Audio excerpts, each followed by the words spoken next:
सभी का CBT 1 निकला है, उन सभी को जो CBT 2 देने जा रहे हैं, जो 20 तारीख से होने वाला है, उस सभी के लिए कुछ ऐसे उपकरण है और उनका कार्य, इनसे संबंधित 1 से 2 प्रश्न जरूर पूछा जाता है। तो चलिए शुरू करते हैं। सबसे पहले हाइड्रोमीटर और हाइग्रोमीटर में बताइए क्या अंतर होता है। हाइड्रोमीटर से क्या मापा जाता है, हाइग्रोमीटर से क्या मापा जाता है।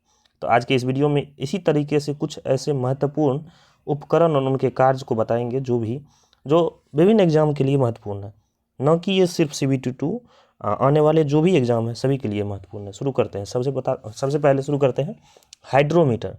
वर्ड से समझेंगे। हाइड्रोमीटर से किस चीज़ को मापा जाता है, ये द्रवों का घनत्व मापा जाता है।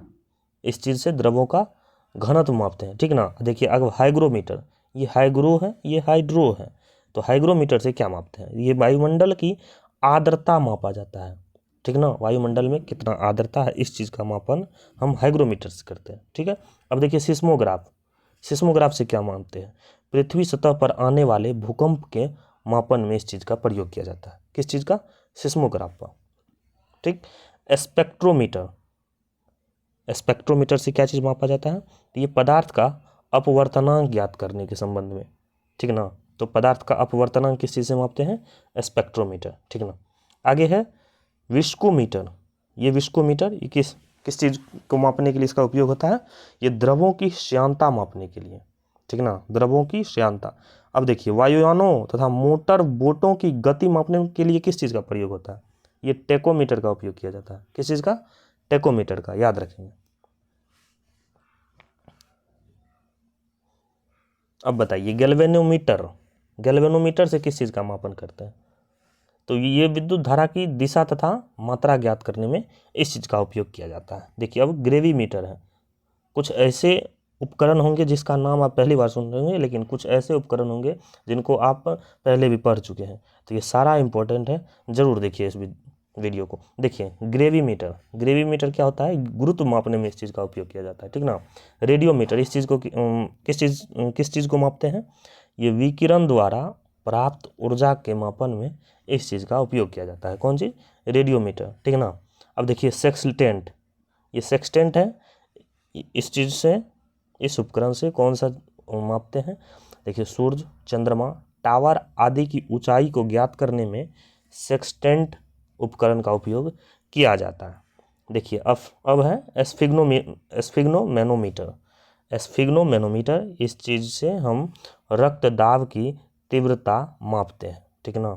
देखिए जीटा है। जीटा से हम क्या चीज़ मापते हैं, ताप नाभिकीय ऊर्जा मापन में इस चीज़ का उपयोग किया जाता है। अब देखिए फेनोमीटर है, इससे हम ध्वनि की तीव्रता मापते हैं, ठीक ना, ध्वनि की तीव्रता मापते हैं। अब है क्रोनोमीटर।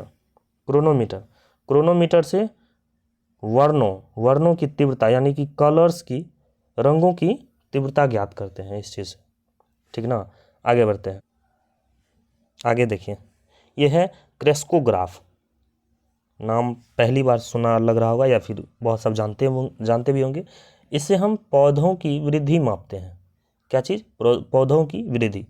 कौन चीज़ है, क्रेस्कोग्राफ। आगे है क्रोनोमीटर। क्रोनोमीटर से हम क्या चीज़ मापते हैं, देखिए जलयानों पर सही समय की माप के लिए हम क्रोनोमीटर का उपयोग करते हैं, ठीक ना। देखिए कार्डियोग्राम। कार्डियोग्राम वर्ड से ही समझ आ रहा होगा, कार्डियो, ठीक ना, तो ये हृदय से संबंधित होगा। तो देखिए कार्डियोग्राम से हम हृदय गति की जांच के लिए कार्डियोग्राम का उपयोग करते हैं, ठीक ना। अब आगे है देखो कैलोरीमीटर। क्या चीज़ है, कैलोरीमीटर। तो इस चीज़ से हम ऊष्मा की मात्रा को मापते हैं, ठीक ना। अब है गाइगर काउंटर। अब है गाइगर काउंटर, इस चीज़ से हम रेडियो एक्टिविता के मापन में उपयोग करते हैं। देखिए गायरोस्कोप। गायरोस्कोप से हम घूमती वस्तु की गति ज्ञात करते हैं।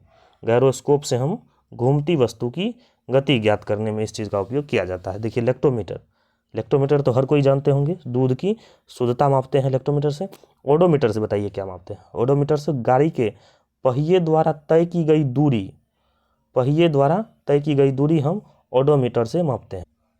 आगे देखिए हम पढ़ रहे थे ओडोमीटर, गाड़ी के पहिए द्वारा तय की गई दूरी। देखिए ओडोमीटर से हम दूरी मापते हैं, लेकिन स्पीडोमीटर से हम स्पीड मापते हैं। स्पीडोमीटर से हम स्पीड मापते हैं, ठीक ना।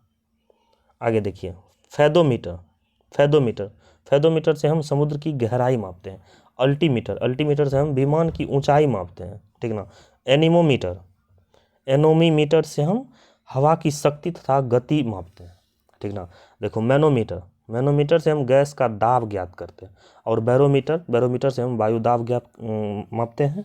और फोटोमीटर से हम दो प्रकाशमय वस्तुओं की प्रदीप्ति तीव्रता की तुलना करने में इस चीज़ का उपयोग करते हैं, फोटोमीटर से। कौन चीज़ से, सॉरी हम फोटो कह रहे थे, फोटोमीटर है। तो फोटो शब्द से ही समझ आ रहा होगा कि दो प्रकाशमय वस्तु की प्रदीप्ति तीव्रता की तुलना करने में हम इस चीज़ का प्रयोग करते हैं। आगे है, लास्ट है पायरोमीटर को हम दूर स्थित वस्तु का उच्च तापमान में मापने के लिए पायरोमीटर का उपयोग करते हैं, ठीक ना। दूर स्थित वस्तु का उच्च ताप मापने के लिए हम पायरोमीटर का प्रयोग करते हैं। तो इसी तरीके से कुछ महत्वपूर्ण है जो पूछा जा सकता है और जो बहुत से एग्जाम में पूछा गया है, तो याद रखेंगे ये सारी चीज़ को, ठीक है। इसी तरीके से हम वीडियो लाते रहेंगे जो 5 से 10 मिनट के अंदर जो महत्वपूर्ण टॉपिक रहेगा उस चीज़ का हम डिस्कस करेंगे, और इसी तरीके से करेंगे, ना कि हम PYQ के फॉर्म में, यानी कि ऑब्जेक्टिव फॉर्म में। तो उसमें बहुत टाइम लगता है, कंटेंट उतना ही मिलता है। धन्यवाद।